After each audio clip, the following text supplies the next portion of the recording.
எங்களை நேசிக்கிற நல்ல தகப்பனே, உம்முடைய பரிசுத்த நாமத்திற்கு நன்றி அப்பா. கடந்த நாட்களில் வருடங்கள் முழுவதுமாக நீர் பாதுகாத்த என் தேவாதி தேவனே, உமக்கு நன்றி செலுத்துகிறேன். இந்த நாட்களில் உம்மை பற்றி தியானிக்க எனக்கு கொடுத்த தருணத்திற்காக நன்றி ஏசப்பா. துன்பப்பட்டவன் வெட்கத்தோடே திரும்ப விடாதீரும், சிறுமையும் எளிமையும் ஆனவன் உம்முடைய நாமத்தை துதிக்கும்படியாக நீர் செய்த கிருபைக்காக நன்றி ஏசப்பா. டிவியில் பேசுகிற என்னை மறைத்து நீங்கள் பேசுங்க. எல்லா துதிக்கன மகிமை உமக்கே செலுத்துகிறேன் இயேசுவின் நாமத்தினால். ஆமேன் ஆமேன். கர்த்தரும் இரட்சகருமாகிய இயேசு கிறிஸ்துவின் இனிதான நாமத்தினால் உங்கள் அனைவருக்கும் என் அன்பின் வாழ்த்துக்கள். ஜேடிகே டிவி அனைவருக்கும் என் அன்பின் வாழ்த்துக்கள். கர்த்தர் நல்லவர், அவர் கிருபை என்றும் உள்ளது. உம்மாலாகாத காரியம் ஒன்றுமில்லை, உம்மாலாகாத காரி ஒன்றுமில்லை, உம்மாலாகாத காரியம் ஒன்றுமில்லை, உம்மாலே எல்லாமாகும் ஐயா, உம்மாலே எல்லாமாகும், ஆகும் எல்லாமாகும், உம்மால் தான் எல்லாமாகும். உம்மாலாக காரியம் ஒன்றுமில்லை, உம்மாலாகாத காரி ஒன்றுமில்லை, உம்மாலாகாத காரி ஒன்றுமில்லை, எல்லாமே உம்மாலாகும். அல்லேலூயா, எல்லாமே உம்மாலாகும். எண்ணி முடியாத அதிசை செய்பவர் நீரே அப்பா, நீரே நீ முடியாத அதிசயம் செய்பவர் நீரே அப்பா. உமக்கு ஸ்தோத்திரம் அன்பே, உமக்கு ஸ்தோத்திரம் அப்பா, உமக்கு ஸ்தோத்திரம் அன்பே, உமக்கு ஸ்தோத்திரம். உம்மாலாகாத காரியம் ஒன்றுமில்லை, உம்மாலாகாத காரி ஒன்றுமில்லை, உம்மாலாகாத காரி ஒன்றுமில்லை, எல்லாமே உம்மாலாகும் ஐயா, உம்மாலே எல்லாமாகும். எனக்கு குறித்ததை நிறைவேற்றி முடிப்ப நீரே ஐயா, நீரே எனக்காக யாவை செய்து முடிப்பவர் நீரே ஐயா, நீரே அப்பா. உமக்கு ஸ்தோத்திரம் அன்பே, உமக்கு ஸ்தோத்திரம் அப்பா, உமக்கு ஸ்தோத்திரம் அன்பே, உமக்கு ஸ்தோத்திரம்.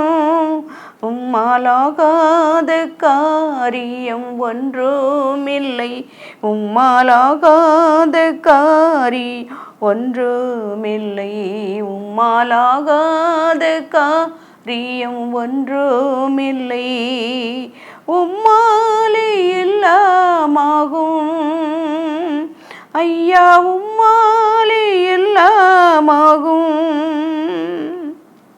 வறண்ட நிலத்தை நீரூற்றாய் மாற்றுபவர் நீரே ஐயா, நீரே அவாந்தர வெளியில் தண்ணீராய் மாற்றுபவர் நீரே அப்பா.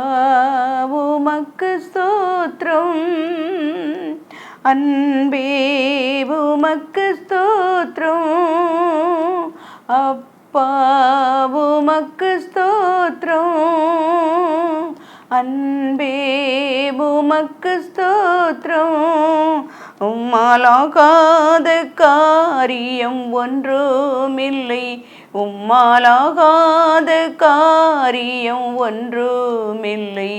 உம்மாலாகாத காரியம் ஒன்றுமில்லை. எல்லாமே உம்மாலாகும். அல்லேலூயா, எல்லாமே உம்மாலாகும். எனக்கு குறித்ததை நிறைவேற்றி முடிப்ப நீரே, ஐயா நீரே. எனக்காக யாவை செய்து முடிப்பவர் நீரே, ஐயா நீரே. அப்பா உமக்கு ஸ்தோத்திரம், அன்பே உமக்கு ஸ்தோத்திரம். அப்பா உமக்கு ஸ்தோத்திரம், அன்பே உமக்கு ஸ்தோத்திரம். உம்மாலாகாத காரியம் ஒன்றுமில்லை. உம்மாலாகாத காரியம் ஒன்றுமில்லை. உம்மாலாகாத காரியம் ஒன்றுமில்லை. உம்மாலே எல்லாமாகும். அல்லேலூயா, உம்மாலே எல்லாமாகும். கர்த்தாவே சொல்லும் அடியேன் கேட்கிறேன். நாம் இன்று பார்க்க போகிற செய்தி நீதியுள்ள தேசம். இந்த மாதம் உங்களுக்கு பிரதான மாதம். இது உங்களுக்கு வருஷத்தின் முதலாம் மாதமாய் இருக்கிறது. அநியாயம் செய்த கானானிய ஜனங்களை கானான் தேசத்தை விட்டு துரத்திவிட்டு நீதிமானாகிய ஆபிரகாமின் சந்ததியார் நீதியையும் நியாயத்தையும் செய்து கர்த்தருடைய வழியை காத்து நடப்பார்கள்.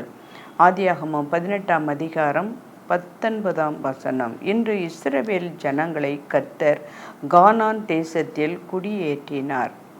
கானான் தேசம் கர்த்தரின் நேசம். ஏசாயா 26:10 நீ பிழைத்து உன் தேவனாகிய கர்த்தர் உனக்கு கொடுக்கும் தேசத்தை நீ சுதந்தரித்து கொள்ளும்படிக்கு நீதியை பின்பற்றுவாயாக.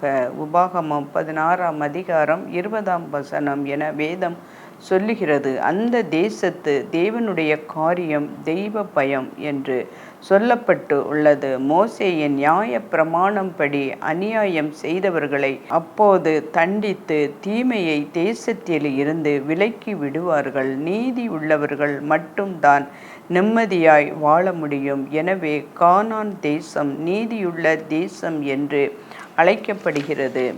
இஸ்ரவேல் ஜனங்கள் எகிப்தில் 430 ஆண்டுகள் அடிமைகளாக உபத்திரவப்பட்டு கண்ணீர் வடித்தார்கள். தேவனை நோக்கி கூப்பிட்டார்கள். கர்த்தர் அவர்களுக்கு விடுதலை கொடுத்து இந்த மாதம் தான் பாலும் தேனும் ஓடும் கானான் தேச செழிப்பையும் கொடுத்தார். இன்று நம்மில் யாராவது விபச்சாரம், விக்கிரக ஆராதனை, பில்லி சூனியம், குடும்ப சண்டை, தரித்திரம், வியாதி, சாபம், பீடி, சிகரெட்டு, பொடி, புகையிலை மற்றும் கஞ்சா குடி முதலிய அடிமைத்தனத்தில் இருந்து குடிப்பழக்கங்களில் சிக்கி சாத்தானுக்கு அடிமையாய் இருந்ததால் இன்றைய இயேசுவிடம் கேளுங்கள், உமது வார்த்தையின்படி என்னை விடுவித்தருளும் என நாம் கெஞ்சும் பொழுது விடுதலை தந்து குடும்பத்தில் செழிப்பையும் சமாதானத்தையும் தருவார். தேவன் தந்த சம்பாத்தியத்தை வீணடித்து அறியாமையினால் சங்காரமாகி ஆக்குகிறார்கள். அப்படிப்பட்ட மக்கள் இன்றைய இயேசுவை நோக்கி கூப்பிடுங்கள், உங்களுக்கும் விடுதலை தந்து கானான் தேச செழிப்பை தருவார். கோதுமை கதிர்கள் ஒன்று போல் வந்து விளைய பின்மாறி மழை அதிக அவசியம். ஆனால் விவசாயிகள் பின்மாறி மழைக்காக ஆசையோடு வாயை திறந்து காத்திருப்பார்களாம். யோபு 29 அதிகாரம் 23. பின்மாறி மழையை கர்த்தரிடத்தில் வேண்டிக் கொள்ளும் பொழுது கர்த்தர் மின்னல்களை உண்டாக்கி வயல்வெளியில் அவரவருக்கு பயிர் உண்டாக அவர்களுக்கு மழையை கட்டளை இடுவார் என்று வேதம் சொல்லுகிறது. வடகாற்று வீசி மேகங்கள் கூட்டம் கூட்டமாக கூடி வானில் உலாவி வருவதை பார்க்கும்போது ராஜாவினுடைய தயை இந்த பின்மாறி மேகத்தை போல் இருக்கும். பின்மாறி பெய்ய வேண்டும், ஆனால் அறுப்பின் போது மழை பெய்யக்கூடாது. எனவே அந்தந்த பருவத்தில் எங்களுக்கு மழையையும் முன்மாறியையும் பின்மாறியையும் கொடுத்து அறுப்புக்கு நியமித்த வாரங்களை எங்களுக்கு தற்காக்கிற எங்கள் தேவனுக்கு பயந்திருப்போம் என்று வேதம் சொல்லுகிறது. விவசாயிகளுக்கு மட்டும்தான் பின்மாறி தேவை என நினைக்காதீர்கள். எல்லாருக்கும் முன்மாறி பின்மாறி ஆசீர்வாதமாகிய தேவன் வேண்டும். பின்மாறி ஆசீர்வாதம் இல்லாமல் போவதற்கு காரணம் வேசித்தனமும் விக்கிரக ஆராதனையும் என்று வேதம் சொல்லுகிறது. எனவே பாவத்தை விட்டு மனந்திரும்பி கற்பனைகளுக்கு கீழ்ப்படிந்து கர்த்தருக்குள் மகிழ்ந்து களி கூறுங்கள். அப்பொழுது தேவன் நம் மீது நம் பிள்ளைகள் மீதும் ஆசீர்வாதமான பனியை இன்றே பெய்ய பண்ணுவார். காட்டு புஷ்ப விதைகள் காற்றில் பறந்து பல இடங்களில் போய்விடுகிறது. இந்த செடியின் விதை காற்றில் பறந்து எந்த இடத்தில் விதை விழுகிறதோ அந்த இடத்தில் ஆழமாக பதிய அது உதவியாக இருக்கிறது. அதுபோல ஊழியத்தில் விதைக்கும் ஒவ்வொரு விதையாகிய வசனமும் 4 திசைகளிலும் பரவ பரிசுத்த ஆவியாகிய காற்றை அனுப்பி ஒவ்வொருவர் உள்ளத்திலும் ஆழமாய் பதிய உதவி செய்வார். தேவன் ஏற்ற காலத்தில் நாம் சாட்சிகளை கேட்கலாம். நாம் விதைப்போம், உற்சாகமாய் தேவன் விளையச் செய்வார். பெருக விதைக்கிறவன் பெருக அறுப்பான். நோவாவின் ஜலப்பிரயாணம் ஆரம்பமாகி ஆழத்தின் ஊற்று கண்களெல்லாம் திறந்து கோடை காலத்தில் மட்டுமல்ல, 1 வருடம் கழித்து தண்ணீர் வற்றி பூமி காய்ந்திருந்தும் இந்த கோடை காலம்தான் தேவன் வந்து பேழையை திறந்து விட்டதும் அந்த மாதம்தான். அன்று நோவாவின் பிரசங்கத்தை நம்பவில்லை. இந்த கோடை காலத்தில் போய் பெரிய மழை பெய்யுமா? 4 நாள் மழையே நாங்கள் பார்த்ததில்லை, இதிலே வேற 40 நாள் மழை பெய்ய போகுதாமே என்று கேலி பண்ணி இருக்கலாம். ஆனால் தான் விசுவாசமும் தெய்வ பயமும் இல்லாமல் போய்விட்டது. சுமார் 3000 ஆண்டுகளுக்கு முன் தாவீது அரசன் எபூசியர் என்ற கானானிய வம்சத்தை யுத்தத்தில் வென்று சீயோன் கோட்டையை பிடித்து அதை தன்னுடைய தலைநகரமாக்கி கொண்டான். தாவீது சீயோன் கோட்டையை பிடித்தான். அது தாவீதின் நகரமாயிற்று. இந்த சீயோன் மலையின் மீது தான் புனித எருசலேம் பட்டணம் இருக்கிறது. இந்த மலைக்கு கிழக்கே கிதரோன் ஆறும் பள்ளத்தாக்கும் மற்றும் ஒலிவ மலையும், தெற்கே இன்னும் பள்ளத்தாக்கும், வடக்கே மோரியா மலையும் உள்ளன. மாரி காலம் சென்றது, பின்மாரி மழையும் பெய்து முடித்தது. கோடையில் மழை பெய்தால் அதுவே தேவ கோபம். கோடை காலத்தில் மழை பெய்யாது என்பது அங்குள்ள மக்களின் பெரிய நம்பிக்கை. இந்த மாதங்களில் வீட்டின் மேலுள்ள மொட்டை மாடிகளில்தான் அநேக குடும்பங்கள் காற்றோட்டத்தில் படுத்து உறங்குகின்றனர். அப்படியே காலம் தவறி மாரி காலம் மழை பெய்யாமல் கோடையின் மழை பெய்துவிட்டால் போதும், உடனே இது தேவனுடைய கோபம்தான் என்று அங்கு உள்ள மக்கள் பயந்து நடுங்குகின்றனர். மாரி காலத்தையும் கோடை காலத்தையும் உண்டாக்கினது தேவன் தானே. சங்கீதம் 74:17 பூமியில் உள்ள நாளளவும் விதைப்பும் அறுப்பும் சீதளமும் குளிரும் உஷ்ணமும் கோடை காலமும் மாரி காலமும் பகலும் இரவும் ஒழிவதில்லை என்று தானே தேவன் நமக்கு வாக்கு தந்திருக்கிறார். ஏற்ற காலத்தில் உன் தேசத்தில் மழை பெய்யும் என்பது தானே ஆண்டவரின் ஆசீர்வாதம். ஏற்ற காலத்தில் உங்கள் தேசத்தில் முன்மாரியும் பின்மாரியும் பெய்ய பண்ணுவேன் என்கிறார் தேவன். கர்த்தருடைய கோபம் உங்கள் மேல் மூண்டு மழை பெய்யாமல் போகவும் தேசம் தன் பலனை கொடாமல் இருக்கவும் வானத்தை அடைத்து போடுவார். உபாகமம் 11:17 என எச்சரிக்கிறார். மோசே அந்தந்த பருவத்திலே எங்களுக்கு மழையையும் முன்மாரியையும் பின்மாரியையும் கொடுத்து அறுப்புக்கு நியமித்த வாரங்களை எங்களுக்கு தற்காக்கிற எங்கள் தேவனாகிய கர்த்தருக்கு பயந்து இருப்போம் என்று அவர்கள் தங்கள் இருதயத்தில் சொல்லுகிறது இல்லை. தேவன் இன்று நம் வாழ்க்கையிலையும் பருவமழை பெய்யாவிட்டால் இது கர்த்தருடைய கோபம் என்று கர்த்தருக்கு பயந்து நம் பாவ வழிகளை விட்டு மனம் திரும்புவோம். மனிதன் அசோக மரத்தை நடுகிறான், மழை அதை வளரச் செய்யும் என்று கர்த்தர் சொல்லியிருக்க அதை மறந்துவிட்டு மரம் நடுவோம், மழை பெறுவோம் என்று சொல்லி மழை தரும் கர்த்தரை மேலும் கோபம் மூட்டி குடிக்க தண்ணீர் இல்லாமல் கஷ்டப்படுகிறோம் என்று சற்றும் சிந்தித்து பார்க்காமல் எது சரி என்று சொல்லி கர்த்தரை மகிமைப்படுத்தாது இருப்பது இன்றும் அது வருத்தமாக இருக்கிறது. கோடையில் ஆகாரத்தை சேர்த்து வைக்க ஆரம்பித்து விட்ட கானான் தேசத்து எறும்புகள் காட்டு புஷ்பகங்களின் விதைகளையும் தானியங்களையும் எடுத்து அணி அணியாய் வரிசையாய் சென்று கொண்டு இருக்கின்றன. மிகவும் சுறுசுறுப்பாய் இருக்கின்ற எறும்புகள் இரவிலும் தூங்குவது இல்லை. கோடை காலத்தில் சேர்க்கிறவன் புத்தியுள்ள மகன், அறுப்பு காலத்தில் தூங்குகிறவன் லெச்சையை உண்டாக்குகிற மகன். ஆத்துமா அறுவடையிலையும் நாம் தூங்காமல் சுறுசுறுப்பாய் ஆத்துமாக்களை சேர்க்க வேண்டும். அன்று இஸ்ரவேல் மக்கள் எகிப்தில் இருந்து கானான் தேசத்திற்கு வரும் வழியில் பூண்டு வெங்காயத்துக்காக மோசேயிடம் முறுமுறுத்து இதை நாம் எகிப்தில் சாப்பிட்ட வெங்காயங்களையும் வெள்ளை பூடுகளையும் நினைக்கிறோம். எகிப்தை காட்டிலும் இங்கு பல மடங்கு வெங்காயமும் பூண்டும் விளைகின்றன.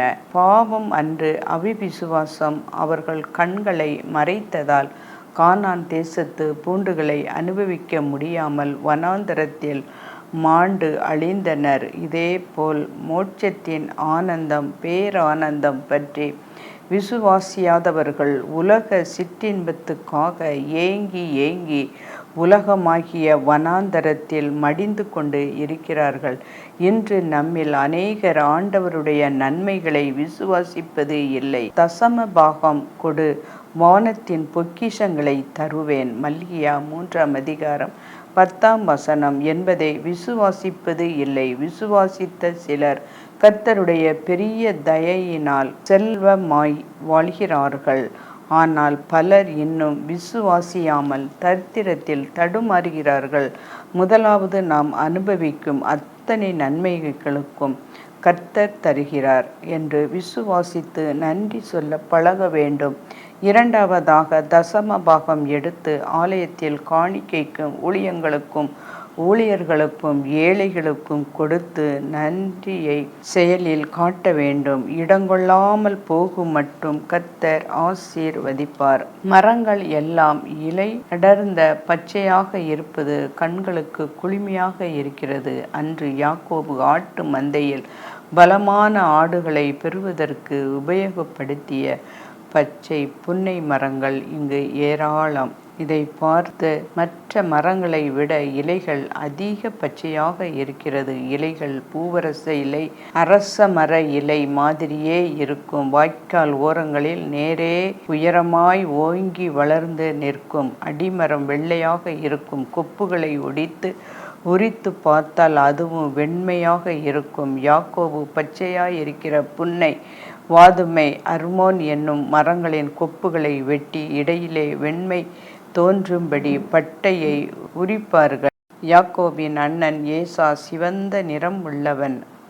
அண்ணனுக்கு சிவப்பு கூழ் கொடுத்து சேஷபுத்திர பாகத்தை வாங்கி கொண்டான். தம்பி மட்டுமல்ல, மாமனார் பெயர் லாபான்.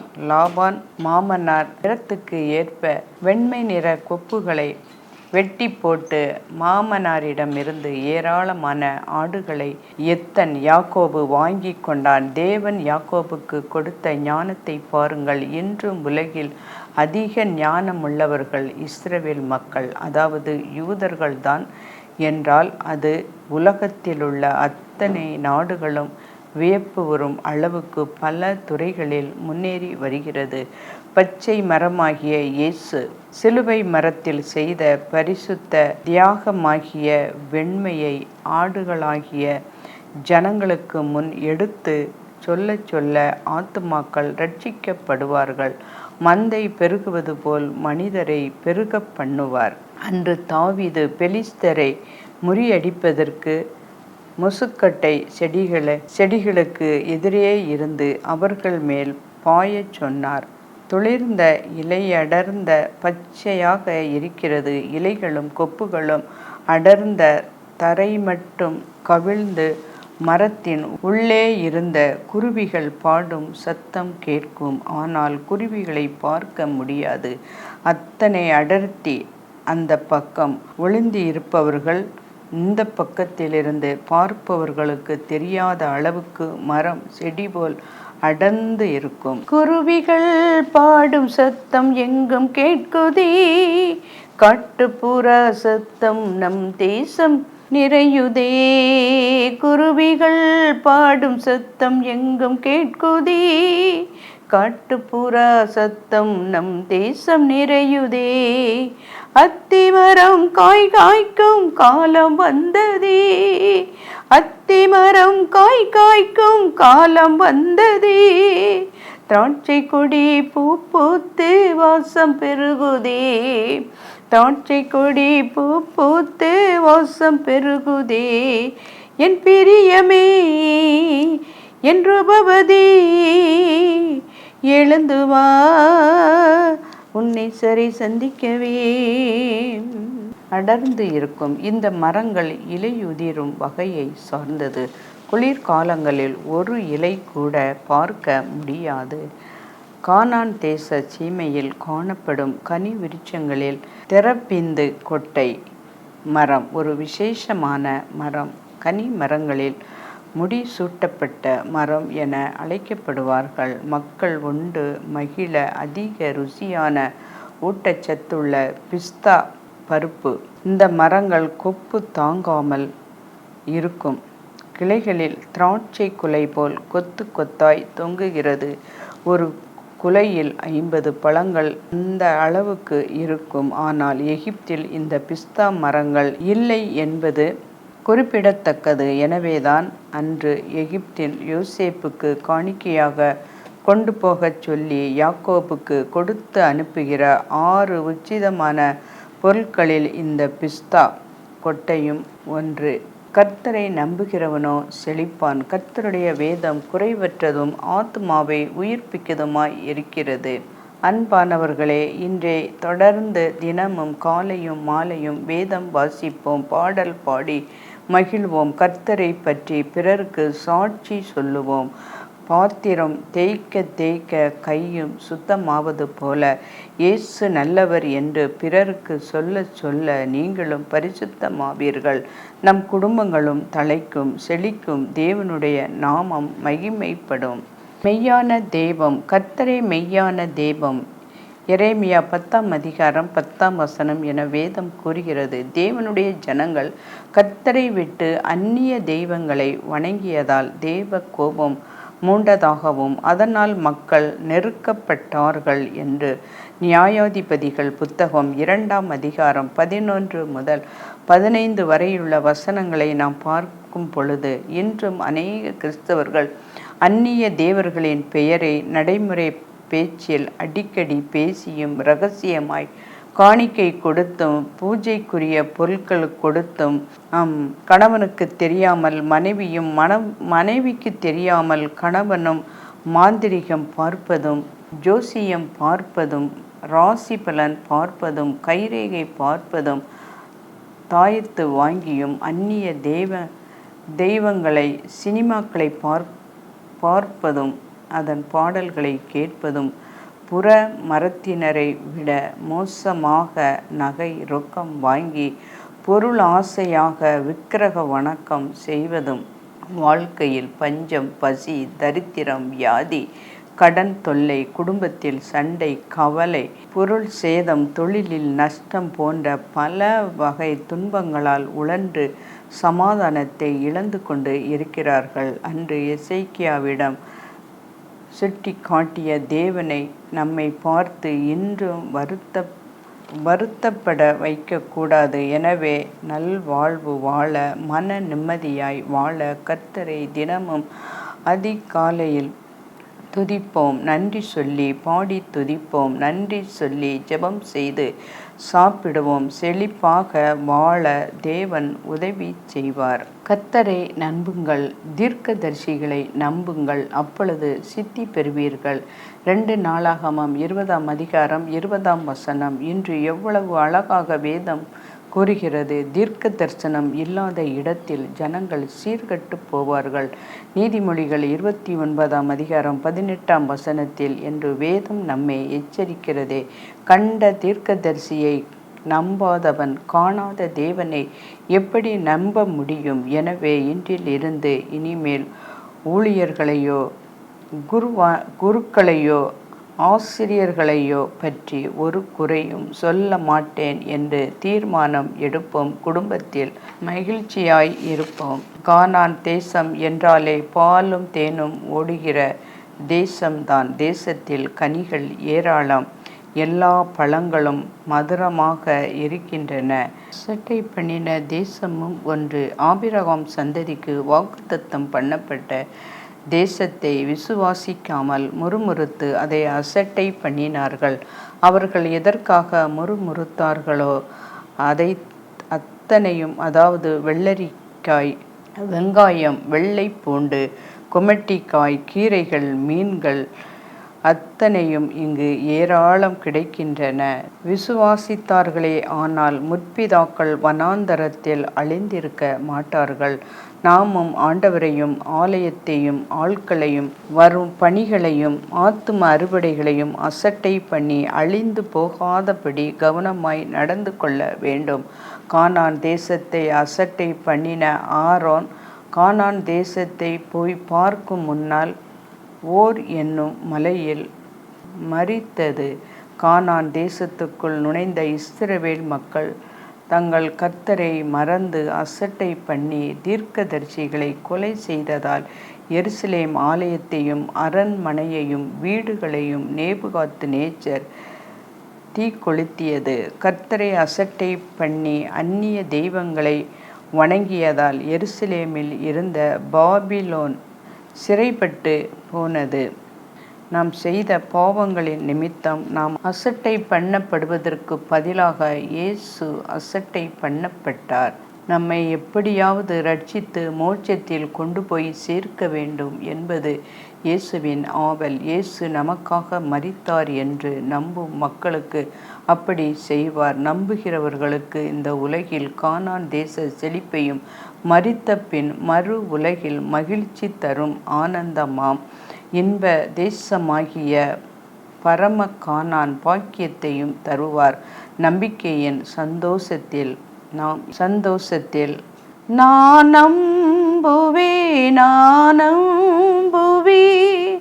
இயேசு எனக்காய் மரித்தார் பாவம் நீங்க சிலுவையில் ஊதீரம் சிந்தினார். நான் நம்புவேன், இயேசு எனக்காய் மரித்தார் பாவம் நீங்க சிலுவையில் ஊதீரம் சிந்தினார். கர்த்தர் தம் அனைவரோடும் கூட இருப்பாராக. ஆமென்.